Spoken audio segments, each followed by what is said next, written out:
अस्य श्रीविष्णोर्दिव्यसहस्रनामस्तोत्रमहामन्त्रस्य श्रीवेदम् व्यासो भगवान् ऋषिः अनुष्टुप्छन्दः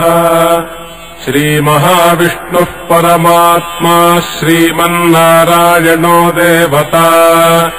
अमृतांशोद्भवो भानुरिति बीजम् देवकीनन्दनसृष्टेति शक्तिः उद्भवः क्षोभनो देव इति परमो मन्त्रः शङ्खभृन्नन्दकी चक्रीति कीलकम् शार्ङ्गधन्वा गदाधर इत्यस्त्रम् रथाङ्गपाणिरक्षोभ्य इति नेत्रम् त्रिसामासामगः सामेति कवचम् आनन्दम् परब्रह्मेति योनिः ऋतुः सुदर्शनः काल इति दिग्बन्धः श्रीविश्वरूप इति ध्यानम् श्रीमहाविष्णुप्रीत्यर्थे सहस्रनामपारायणे विनियोगः ध्यानम् क्षीरोदन्वत्रदेशे शुचिमणिविलसत्सैकते मौक्तिकानाम् मालाक्लुप्तासनस्थस्फटिकमणिनिभैर्मौक्तिकैर्मण्डिताङ्गः शुभ्रैरभ्रैरदभ्रैरुपरि विरचितैर्मुक्तपीयूषवर्षैः आनन्दीनः पुनीयादरिनलिनगदा शङ्खपाणिर्मुकुन्दः भूः पादौ यस्य नाभिर्विगदसुरनिनश्चन्द्रसूर्यौ च नेत्रे कर्णावाशाः शिरोद्यौर्मुखमपि दहनो यस्य वासोजमब्धिः अन्तस्थम् यस्य विश्वम् सुरनरखगो भोगि गन्धर्वदैत्यैः चित्रम् रम्यते तन्त्रिभुवनवपुषम् विष्णुमीशम् नमामि ॐ नमो भगवते वासुदेवाय शान्ताकारम् भुजगशयनम् पद्मनाभम् सुरेशम् विश्वाधारम् गगनसदृशम् मेघवर्णम् शुभाङ्गम् लक्ष्मीकान्तम् कमलनयनम् योगिहृद्ध्यानगम्यम् वन्दे विष्णुम् भवभजहरम् सर्वलोकैकनाथम्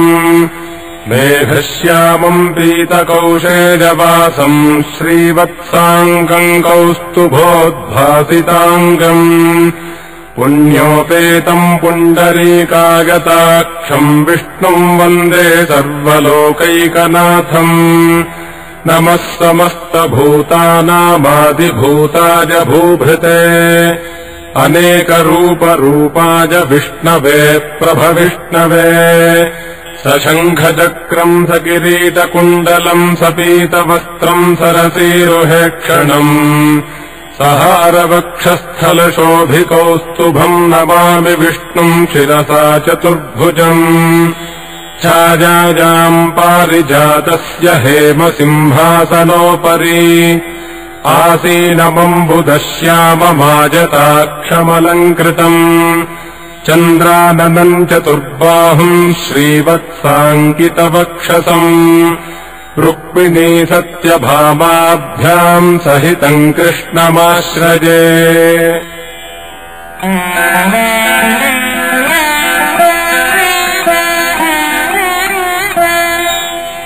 ॐ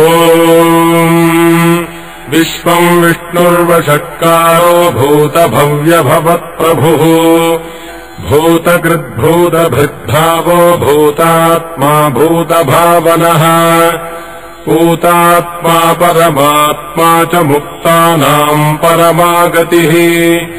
अव्ययः पुरुषः साक्षी क्षेत्रज्ञोऽक्षर एव च योगो योगविदान्नेता प्रधानपुरुषेश्वरः नारसिंहवपुः श्रीमान् केशवः पुरुषोत्तमः सर्वः शर्वः शिवस्थाणुर्भूतादिर्निधिरव्ययः सम्भवो भावनो भर्ता प्रभवः प्रभुरीश्वरः स्वयम्भूः शम्भुरादित्यः पुष्कराक्षो महास्वनः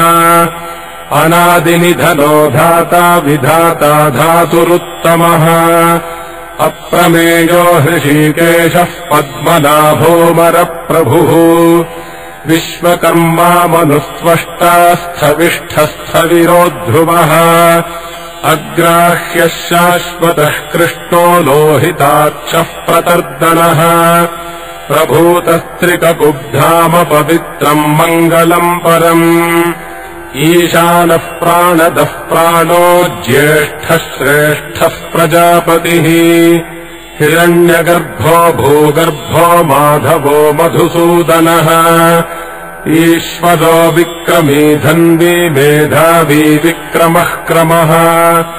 अनुत्तमो दुराधर्षः कृतज्ञः कृतिरात्मवान्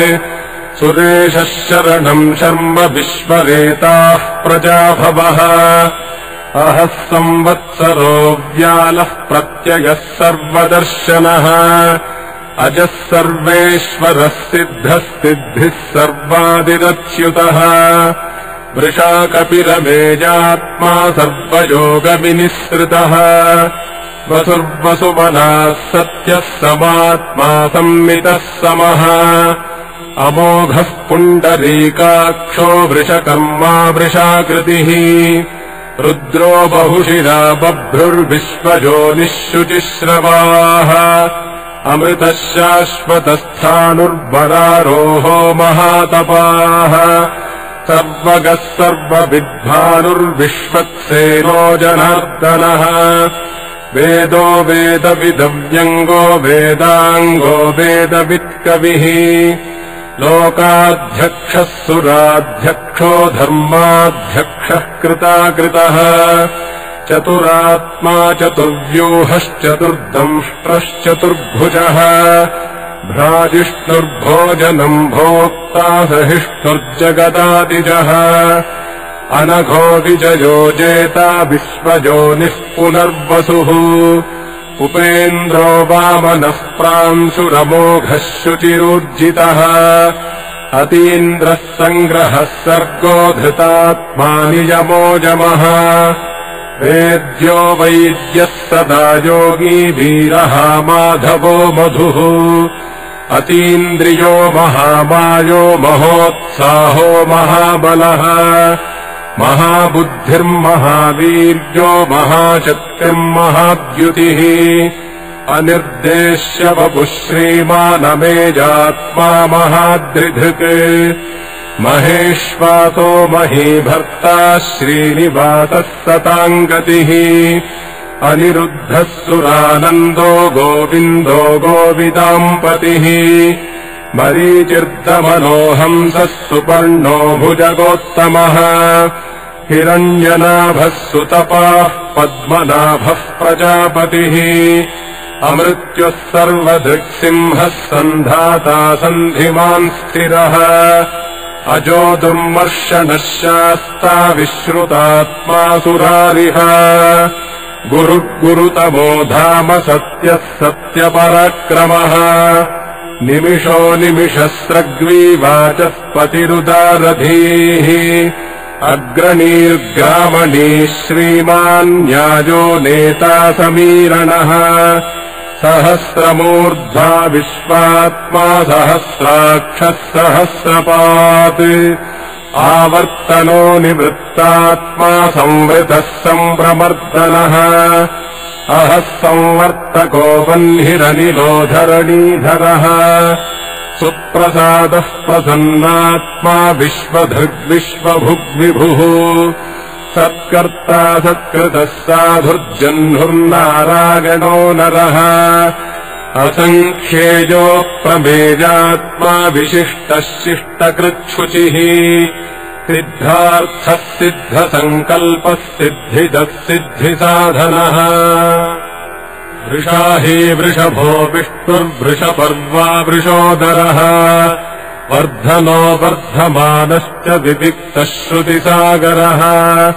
सुभुजो दुर्धरो वाग्मी महेन्द्रो वसुतो वसुः नैकरूपो बृहद्रूपः शिपिविष्टः प्रकाशनः ओजस्तेजोद्युतिधरः प्रकाशात्मा प्रतापनः ऋद्धस्पष्टाक्षदो मन्त्रश्चन्द्रांशुर्भास्करद्युतिः अमृतांशोद्भवो भानुः शशबिन्दुः सुरेश्वरः औषधम् जगतः सेतुः सत्यधर्मपराक्रमः भूतभव्यभवन्नाथः पवनः पावनो नलः कामः कामकृत्कान्तः कामः कामप्रदः प्रभुः युगादिकृद्युगावर्तो नैकमायो महाशनः अदृश्यो व्यक्तरूपश्च सहस्रजिदनन्तजित् इष्टो विशिष्टः शिष्टेष्टः शिखण्डी नहुषो वृषः क्रोधः क्रोधकृत्कर्ता विश्वबाहुर्महीधरः अच्युतः प्रथितः प्राणः प्राणदो वासवानुजः अपान्निधिरधिष्ठानमप्रमत्तः प्रतिष्ठितः स्कन्दः स्कन्दधरो दुर्यो वरदो वायुवाहनः वासुदेवो बृहद्भानुरादिदेवः पुरन्दरः अशोकस्तारणस्तारः शूरः शौरिर्जनेश्वरः अनुकूलः शतावर्तः पद्मी पद्मनिभेक्षणः पद्मनाभोरविन्दाक्षः पद्मगर्भः शरीरभृत् महर्भिर्वृद्धो वृद्धात्मा महाक्षो गरुडध्वजः अतुलः शरभो भीवः समयज्ञो हविर्हरिः सर्वलक्षणलक्षण्यो लक्ष्मीवान् समितिञ्जयः विक्षरो रोहितो मार्गो हेतुर्दामोदरः सहः महीधरो महाभागो वेगवानमिताशनः उद्भवः क्षोभणो देवः श्रीगर्भः परमेश्वरः करणम् कारणम् कर्ता विकर्ता गहनो गुहः व्यवसायो व्यवस्थानः संस्थानस्थानतो ध्रुवः परर्भिः परमस्पष्टस्तुष्टः पुष्टः शुभेक्षणः रामो विरामो विरजो मार्गो नेयो नयो नयः वीरः शक्तिमताम् श्रेष्ठो धर्मो धर्मविदुत्तमः वैकुण्ठः पुरुषः प्राणः प्राणदः प्रणवः पृथुः हिरण्यगर्भः शत्रुघ्नो व्याप्तो वायुरधोक्षजः ऋतुस्तुदर्शनः कालः परमेष्ठी परिग्रहः उग्रः संवत्सरो दक्षो विश्रामो विश्वदक्षिणः विस्तारस्थावरस्थाणुः प्रमाणम् बीजमव्ययम् अर्थोऽनर्थो महाकोशो महाभोगो महाधनः अनिर्विण्णस्थविष्ठो भूर्धर्मजूपो महामखः नक्षत्रनेमिर्नक्षत्री क्षमः क्षामः समीहनः यज्ञ इज्यो महेज्यश्च क्रतुः सत्रम् सताङ्गतिः सर्वदर्शी विमुक्तात्मा सर्वज्ञो ज्ञानमुत्तमम् सुव्रतः सुमुखः सूक्ष्मः सुघोषः सुखदः सुहृत् मनोहरोजितक्रोधो वीरबाहुर्विदारणः स्वापनस्ववशो व्यापी नैकात्मानैककर्मकृत् वत्सरो वत्सलो वत्सी रत्नगर्भो धनेश्वरः धर्मगुग्धर्मकृद्धर्मी सदसत्क्षरमक्षरम् अविज्ञाता सहस्रांशुर्विधाता कृतलक्षणः गभस्तिनेमिः सत्त्वस्थः सिंहो भूतमहेश्वरः आदिदेवो महादेवो देवेशो देवभृद्गुरुः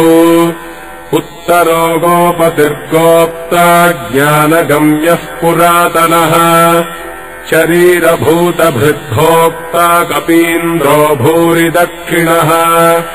सोमपोमृतपः सोमः पुरुजित्पुरुषत्तमः विनयो जयः सत्यसन्धो दाशार्हः सात्वताम्बदिः जीवो विनगिता साक्षी मुकुन्दोऽमितविक्रमः अम्भो निधिरनन्तात्मा महोदधिशयोऽन्तकः अजो महार्हः स्वाभाव्यो जितामित्रः प्रमोदनः आनन्दो नन्दनो नन्दः सत्यधर्मात्रिविक्रमः महर्षिः कपिलाचार्यः कृतज्ञो वेदिनीपतिः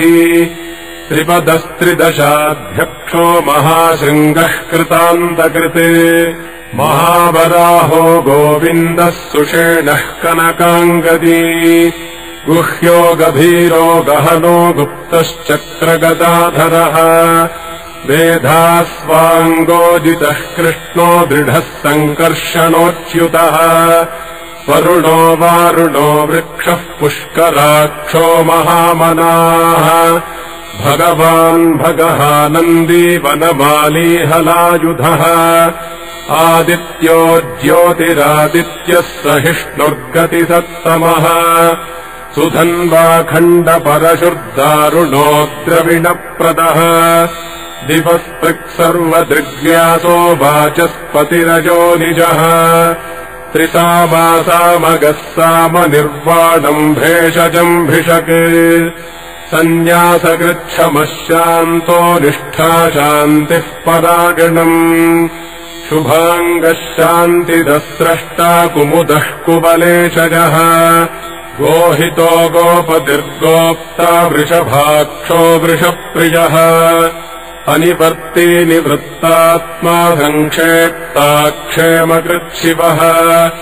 श्रीवत्सवक्षः श्रीवासः श्रीपतिः श्रीमताम्बरः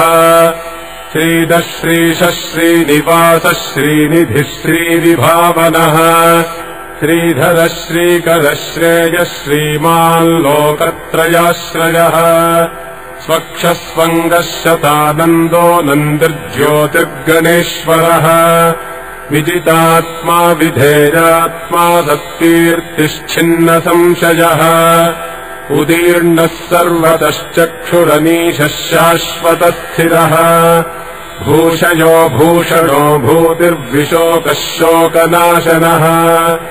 अर्चिष्मानर्चितः कुम्भो विशुद्धात्मा विशोधनः अनिरुद्धो प्रतिरथः प्रद्युम्नोमितविक्रमः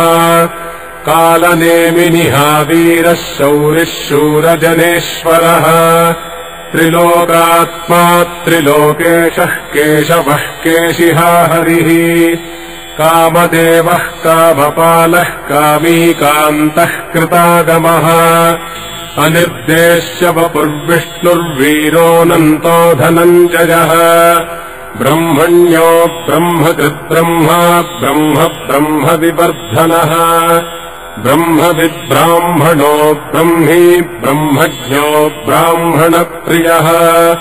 महाक्रमो महाकर्मा महातेजा महोरगः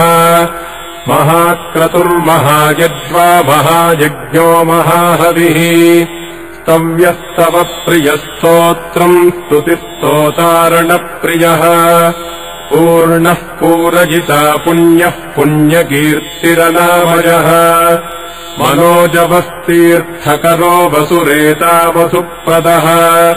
वसुप्रदो वासुदेवो वसुर्वसुमनाहविः सद्गतिः सत्कृतिः सत्ता सद्भूतिः सत्परायणः शूरसेनो यदुश्रेष्ठः सन्निवासः सुजामुनः भूतावासो वासुदेवः सर्वासुनिलयोनलः दर्पः दर्पदो दृप्तो दुर्धरोऽथापराजितः विश्वमूर्तिर्महामूर्तिर्दीप्तमूर्तिरमूर्तिमान् अनेकमूर्तिरव्यक्तः शतमूर्तिः शताननः एकोनैकः सवः कः किञ्यत्तत्पदमनुत्तमम् लोकबन्धुर्लोकनाथो माधवो भक्तवत्सलः सुवर्णवर्णो हेमाङ्गो वराङ्गश्चन्दनाङ्गदी वीरः विषमः शून्यो घृताशीरचलश्चलः अमानी मानदो मान्यो लोकस्वामी त्रिलोकधृत् सुमेधा मेधजो धन्यः सत्यमेधाधराधरः तेजो वृषोद्युतिधरः सर्वशस्त्रभृताम्बरः प्रग्रहो निग्रहो व्यग्रो नैकशृङ्गो गदाग्रजः चतुर्मूर्तिश्चतुर्बाहुश्चतुर्व्यूहश्चतुर्गतिः चतुरात्मा चतुर्भावश्चतुर्वेदविदेकपात् समावर्तो निवृत्तात्मा दुर्जयो दुरतिक्रमः दुर्लभो दुर्गमो दुर्गो दुरावासो दुरारिः शुभाङ्गो लोकसारङ्गः सुतन्तुस्तन्तु वर्धनः इन्द्रकर्मा महाकर्मा कृतकर्मा कृतागमः उद्भवः सुन्दरः सुन्दो रत्ननाभः सुलोचनः अर्को वाजसनः शृङ्गी जयन्तः सर्वविद्यये सुवर्णबिन्दुरक्षोभ्यः सर्ववागीश्वरेश्वरः महाह्रदो महागर्तो महाभूतो महानिधिः कुमुदः कुन्दरः कुन्दः पर्जन्यः पावनोऽनिलः अमृतांशोऽमृतवपुः सर्वज्ञः सर्वतोमुखः सुलभः सुव्रतः सिद्धः शत्रुजिच्छत्रुतापनः न्यग्रोधो तुम्बरोऽश्वत्थश्चाणूरान्धनिषूदनः सहस्रार्चिः सप्तजिह्वः सप्तैधाः सप्तवाहनः अमूर्तिरनघोचिन्त्यो भजगृद्भजनाशनः अनिर्बृहत्कृशस्थूलो गुणभृन्निर्गुणो महान् अधृतस्वधृतस्वास्यः प्राग्वंशो वंशवर्धनः भारभृत्कथितो योगी योगीशः सर्वकामदः आश्रमश्रमणः क्षामः सुपर्णो वायुवाहनः धनुर्धरो धनुर्वेदो दण्डो दमजितादमः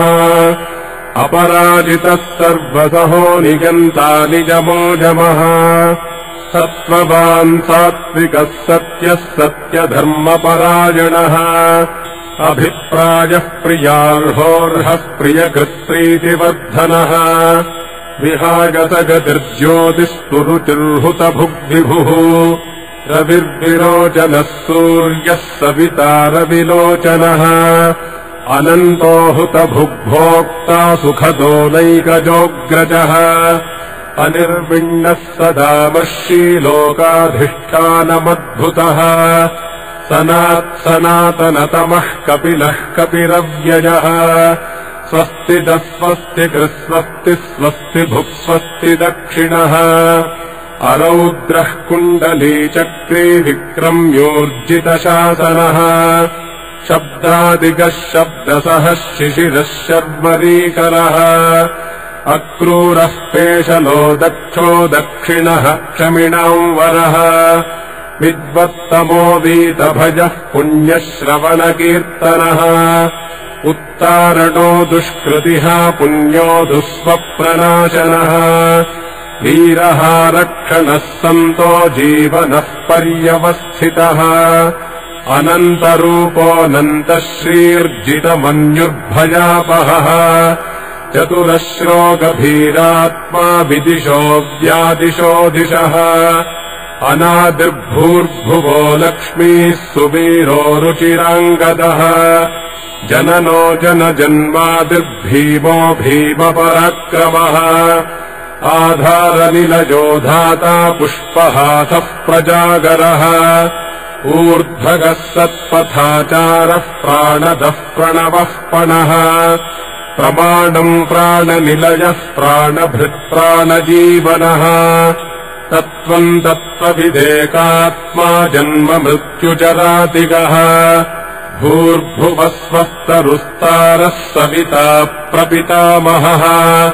यज्ञो यज्ञपतिर्यज्वा यज्ञाङ्गो यज्ञवाहनः यज्ञभृद्यज्ञकृद्यज्ञी यज्ञभुग्यज्ञसाधनः यज्ञान्तकृद्यज्ञगुह्यमन्नमन्नाद एव च आत्मयोनिः स्वयम् जातो वैखानः सामगायनः देवकीनन्दनः स्रष्टा क्षितीशः पापनाशनः शङ्खभृन्नन्दकी चक्री शार्ङ्गधन्वा गदाधरः रथाङ्गपाणिरक्षोभ्यः सर्वप्रहरणायुधः सर्वप्रहरणायुध ओम् नम इति वनमाली गदीशार्ङ्गी शङ्खी चक्री च नन्दकी श्रीमान्नारायणो विष्णुर्वासुदेवोऽभिरक्षतु वनमाली गदीशार्ङ्गी शङ्खी चक्री च नन्दकी श्रीमान्नारायणो विष्णुर्वासुदेवोऽभिरक्षतु वनमाली गदीशार्ङ्गी शङ्खी चक्री च नन्दकी श्रीमान्नारायणो विष्णुर्वासुदेवोऽभिरक्षतु।